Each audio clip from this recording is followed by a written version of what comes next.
Iran আমেরিকার যুদ্ধ এই মুহূর্তে আরো ঘোরালো রূপ ধারণ করেছে।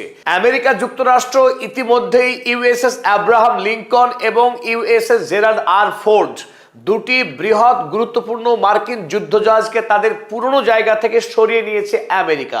তবে তার চাইতেও যেটা বড় খবর এই মুহূর্তে, আমেরিকার নতুন ছক স্থলপথে ইরানকে হামলা করা এবং ইরানের দুটি গুরুত্বপূর্ণ দ্বীপ, এক খার্গ দ্বীপ, যে দ্বীপটি ইরানের জন্য সবচাইতে গুরুত্বপূর্ণ, কারণ এই খার্গ দ্বীপ থেকেই ইরান তার 90% তেল পৃথিবীর বাজারে রপ্তানি করে থাকে।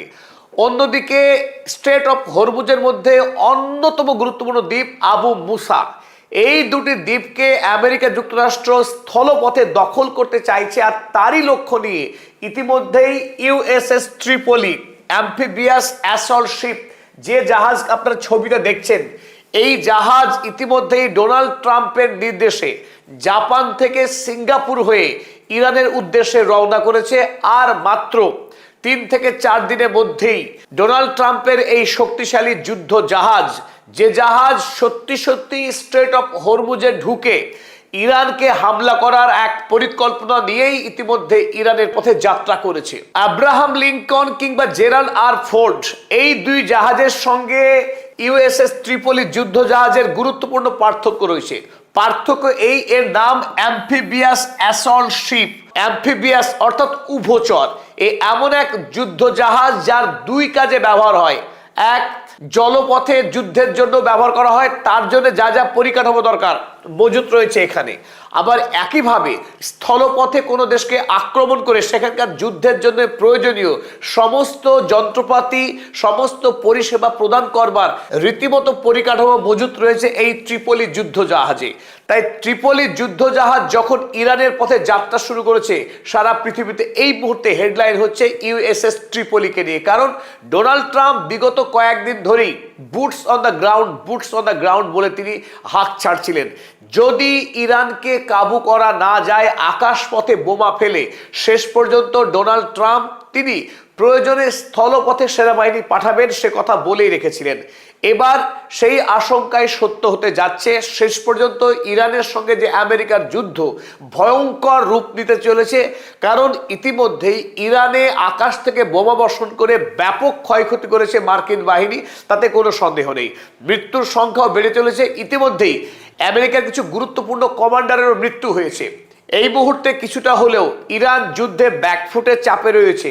যদিও ইরানের সামরিক অস্ত্র বা সরঞ্জামের কোনো অভাব নেই, মাটির তলায়, টানেলে, আন্ডারগ্রাউন্ডে ব্যাপক পরিমাণের মিসাইল এবং ড্রোনের মজুত রয়েছে। ধ্বংস হবার পরেও ইরান ফুরিয়ে যাবার মতো দেশ নয়। আগামী টানা 10 বছর পর্যন্ত ধারাবাহিক যুদ্ধ করবার রসদ ইরানের হাতে রয়েছে। তবুও এই মুহূর্তে জায়নবাদী ইসরায়েল এবং আমেরিকা যে ভয়ঙ্কর গতি নিয়ে যুদ্ধ চালিয়ে যাচ্ছে, তাতে ইরানের সাধারণ মানুষের মৃত্যুর হার বাড়বে বলেই আশঙ্কা করা হচ্ছে। তাই ইউএসএস অ্যাম্ফিবিয়াস অ্যাসল্ট শিপ যখন হরমুজ দ্বীপের দিকে অগ্রসর হয়েছে, এই খবরেই কিন্তু সারা পৃথিবীতে নতুন করে একটা আশঙ্কা এবং ভয়ের একটা বাতাবরণ তৈরি হয়েছে। তাহলে সত্যি সত্যি কি আমেরিকা শেষ পর্যন্ত ইরানকে ধ্বংস করার পরিকল্পনা নিয়ে এগোচ্ছে?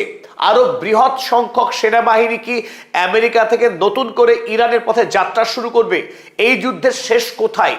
কত ভয়ঙ্কর যুদ্ধ এখনো অপেক্ষা করছে ইরানের জন্য, বা ইরান এই ভয়ঙ্কর আগ্রাসী মার্কিন শক্তিকে কিভাবে মোকাবেলা করে, তার প্রস্তুতি ইরান কিভাবে নিয়ে চলেছে, সেই খবর জানতে সাধারণ মানুষ দারুণভাবে এখন উদ্গ্রীব। চলুন তবে এই যুদ্ধ জাহাজ সম্পর্কে কিছু প্রাথমিক তথ্য আমরা আজকের এই ভিডিওতে জেনে নেওয়ার বা বুঝে নেওয়ার চেষ্টা করি। তবে একথা স্পষ্ট, আমেরিকার ইতিহাসে বিদেশের মাটিতে লড়াই করে, স্থলপথে যুদ্ধ করে আমেরিকার জয়ী হওয়ার ইতিহাস নেই।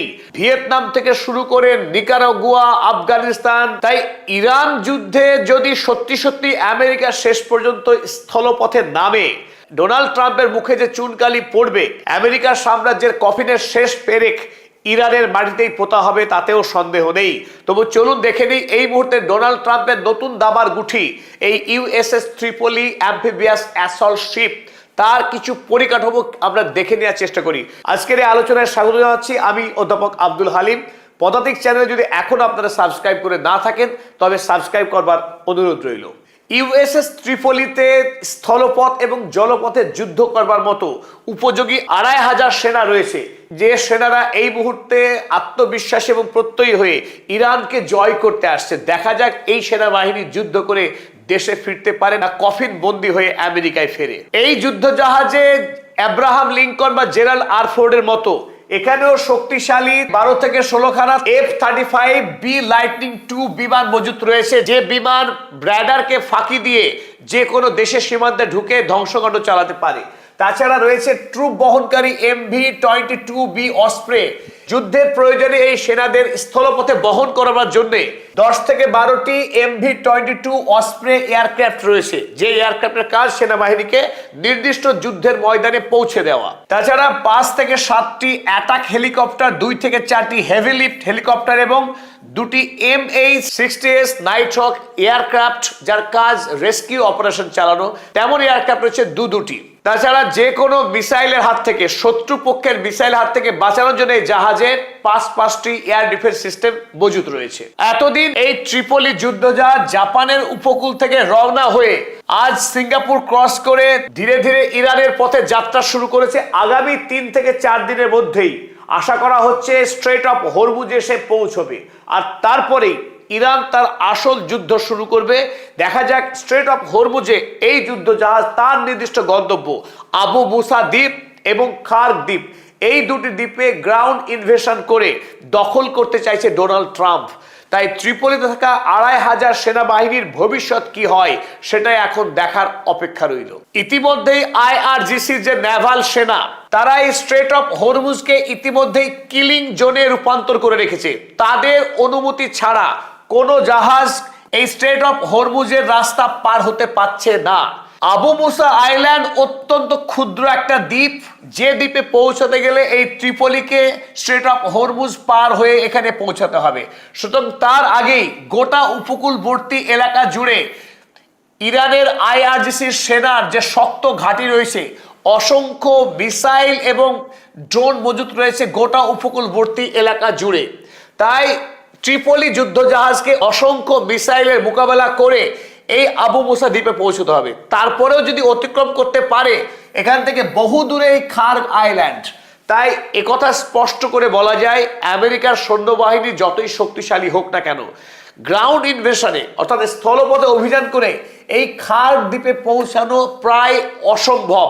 যত চেষ্টাই করুক না কেন আমেরিকার সেনাবাহিনী, তারা আকাশপথে বোম ফেলতে পারে খার্ক দ্বীপে, সন্দেহ নেই ক্ষতি করতে পারে তার পেট্রোলিয়াম ভান্ডারের, কিন্তু স্থলপথে মার্কিন সেনারা খার্ক দ্বীপে পৌঁছে তারা দখল করবার যে স্বপ্ন দেখছে তা অলীক, অসম্ভব এবং অসম্পূর্ণ থাকবে। এ কথা আগে থেকে আমরা হলফ করে বলতে পারি।